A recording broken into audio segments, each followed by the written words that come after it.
Hi, welcome to learn with Mac. 12th maths எடுத்துக்காட்டு 1.9 பார்க்கலாம். Question பாருங்கள். A equal to 0 -3 1 4 B equal to -2 -3 0 -1 என கொண்டு AB the whole inverse equal to B inverse into A inverse என்பதை சரிபார்க்க. இப்போ LHS side எடுத்துக்கலாம். AB the whole inverse இருக்குது. ஃபஸ்ட்டு நம்ம ஏவியும் பிஏயும் மல்டிபிள் பண்ணி அதுக்கு இன்வர்ஸ் கண்டுபிடிக்க போகிறோம். ஸோ ஏவியும் பிஏயும் மல்டிபிள் பண்ணிக்கலாம். ஸோ ரெண்டு மேட்ரிக்ஸையும் எடுத்துக்கோங்க. இந்த ஃபஸ்ட்டு மேட்ரிக்ஸில் இருக்கிற ஃபஸ்ட் ரோவை செகண்ட் மேட்ரிக்ஸில் இருக்கிற ரெண்டு காலம் கூடியும் மல்டிபிள் பண்ணி இங்கே நம்ம போடணும். அடுத்த செகண்ட் ரோவை எடுத்து ரெண்டு காலம் கூடியும் மல்டிபிள் பண்ணி செகண்ட் ரோவில் போடணும். இப்போது 0 × -2 0 -3 × 0 0 தான். 0 × -3 0 -3 × -1 +3 1 × -2 -2 4 × 0 0 1 × -3 -3 4 × -1 -4. ஸோ இப்போ 0 - 0 0 0 + 3 3 -2 + 0 -2 -3 -4 -7. இப்போ ஏபியை மல்டிபிள் பண்ணி வச்சுருக்கோம். இப்போ இதுக்கு தானே இன்வெர்ஸ் கண்டுபிடிக்கணும். ஸோ அப்போ ஏ இன்வெர்ஸ்க்கு ஃபார்முலா என்ன வரும்? 1/(= adjoint ஏன்னு வரும். இங்கே எங்கெல்லாம் நம்ம ஏ யூஸ் பண்ணுறோமோ அங்கெல்லாம் நம்ம ஏபியை போட்டுட்டோன்னா ஏபி இன்வெர்ஸ்க்கான ஃபார்முலா ரெடி. இப்போ டிட்டர்மினன்ட் ஏபி கண்டுபிடிக்கணும் இல்லையா? ஸோ டிட்டர்மினன்ட் ஏபிக்கு ஃபஸ்ட்டு டிட்டர்மினன்ட் சிம்பிள் போட்டு ஏபிக்கு உள்ள மேட்ரிக்ஸ் எடுத்து எழுதிக்கோங்க. 0 × -7 0. அடுத்து டிட்டர்மினண்ட்டில் செகண்ட் மைனஸ் போடுவோமா? இது -2 × 3 -6. ஃபார்முலா உள்ள மைனஸும் இந்த மைனஸும் சேர்ந்து +6 மாறி நமக்கு 6ன்னு கிடச்சிருச்சு. இப்போ டிட்டர்மினன்ட் ஏபியோட வேல்யூ 6ன்னு கிடச்சாச்சு. அடுத்து அட்ஜாயிண்ட் ஏபி கண்டுபிடிக்க போகிறோம். Adjoint AB equal to, so ஏபியோட வேல்யூ ஃப்ரண்ட் பேஜில் இருக்குது. ஸோ அதனால் நான் இங்கே எடுத்து இப்போ எழுதிக்கிறேன். அட்ஜாயிண்ட் ஏபி கண்டுபிடிக்கணும் இல்லையா? 2 × 2 அட்ஜாயிண்ட் கண்டுபிடிக்கிறது ரொம்ப சிம்பிள். இந்த ரெண்டு எலமெண்ட்டை இன்டர்சேஞ்ச் பண்ணணும். இன்டர்சேஞ்ச் பண்ணியாச்சு. இந்த ரெண்டு எலமெண்ட்டுக்கு சைனை சேஞ்ச் பண்ணணும். இங்கே +3 இருக்குது, ஸோ -3. இங்கே -2 இருக்குது, ஸோ +2 அப்படின்னு போட்டாச்சு. இது உங்களுக்கு தெரியறதுக்காக நான் எழுதியிருக்கேன். இது முன்னாடி பேஜில் இருக்குது.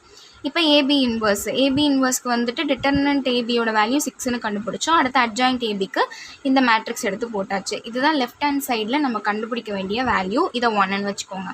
அடுத்து ஆர்ஹெச்எஸ் சைடில் பி இன்வர்ஸ் ஏ இன்வர்ஸ் கேட்டிருந்தாங்க இல்லையா?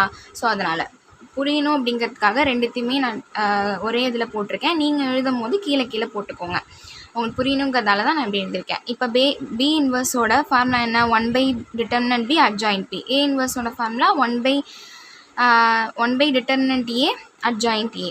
இப்போ டிட்டர்மினன்ட் பி கண்டுபிடிக்கணுமா? ஸோ டிட்டர்மினன்ட் பிக்கு ஃபஸ்ட்டு பியோட மேட்ரிக்ஸ் எடுத்து எழுதிக்கோங்க. எழுதிட்டு -2 × -1 +2 0 × anything 0 தான். அப்போ இதுக்கு 2ன்னு வந்துருச்சு. அடுத்து அட்ஜாயிண்ட் பி கண்டுபிடிக்கணும். இது ரெண்டுத்தையும் இன்டர்சேஞ்ச் பண்ணணும். ஸோ -1 -2 ஆயிடுச்சு. இது ரெண்டுத்துக்கும் சைன் சேஞ்ச் பண்ணணும். ஸோ -3 +3 மாறிடுச்சு. 0 அப்படியே இருக்குது. இப்போ பி இன்வர்ஸ் டிட்டர்மினன்ட் பியோட வேல்யூ 2. அடுத்து அட்ஜாயிண்ட் பியோட வேல்யூ போட்டாச்சு. அடுத்து ஏ இன்வர்ஸ் பாருங்கள். டிட்டர்மினன்ட் ஏ. ஸோ ஏக்கு டிட்டர்மினன்ட் கண்டுபிடிக்கணும். ஸோ ஏவோட மேட்ரிக்ஸு டிட்டர்மினன்ட் சிம்பிள் போட்டுக்கோங்க. 4 × 0 0. அடுத்து மைனஸ் வரும். -3 × 1 -3. ஃபார்முலா உள்ள மைனஸோட சேர்ந்து +3 மாறிடுச்சு. 0 + 3 3 தான். அட்ஜாயிண்ட் ஏ இதை ரெண்டுத்தையும் இன்டர்சேஞ்ச் பண்ணணும். ஸோ 4 0 ஆயிடுச்சு. இது ரெண்டுத்துக்கும் சைனை சேஞ்ச் பண்ணணும். ஸோ -3 +3 மாறிடுச்சு. +1 -1 மாறிடுச்சு. ஏ இன்வர்ஸ் ஈக்குவல் டு 1/determinant ஏவோட வேல்யூ 3. அட்ஜாயிண்ட் ஏவோட வேல்யூ இது போட்டாச்சு. இப்போ இதை ரெண்டுத்தையும் தானே மல்டிபிள் பண்ணணும். ஸோ இதை ரெண்டுத்தையும் மல்டிபிள் பண்ணணுங்கிறதால B inverse A inverse equal to B இன்வர்ஸோட வேல்யூவை எடுத்து போட்டாச்சு. ஏ இன்வர்ஸோட வேல்யூவை எடுத்து போட்டாச்சு.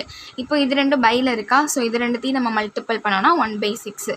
அடுத்து இது ரெண்டுத்தையும் மல்டிபிள் பண்ணணும் இல்லையா? அப்போ இந்த ரோவை இந்த ரெண்டு காலம் கூடி மல்டிபிள் பண்ணி இங்கே போடணும். இந்த ரோவை இந்த ரெண்டு காலம் கூடி மல்டிபிள் பண்ணி இங்கே போடணும். ஸோ -1 × 4 -4 3 × -1 -3 -1 × 3 -3 3 × 0 0 0 × -1 0 -2 × -1 +2 0 × 3 0 -2 × 0 0. ஸோ இதை சால்வ் பண்ணிங்க அப்படின்னா ஆன்சர் இது வந்துருச்சு. ஸோ இங்கேயும் 1/6 -7 -3 2 0 இருக்குது. அதே மாதிரி நம்ம ஃபஸ்ட்டு கண்டுபிடிச்சதுலேயும் 1/6 -3 -7 -3 2 0 இருக்குது. ஸோ அப்போ நமக்கு என்ன தெரியுது அப்படின்னா 1 மற்றும் 2லிருந்து LHSும் RHSும் ஈக்குவலாக இருக்குது. அதனால் AB the whole inverse equal to B inverse A inverse என்பது சரிபார்க்கப்பட்டதுன்னு எழுதிட்டிங்கன்னா முடிஞ்சிருச்சு. இந்த சம்மில் ஏதாவது டவுட் இருந்ததுன்னா கமெண்டில் கேளுங்க. நெக்ஸ்ட் சம்மில் பார்க்கலாம். தேங்க்யூ.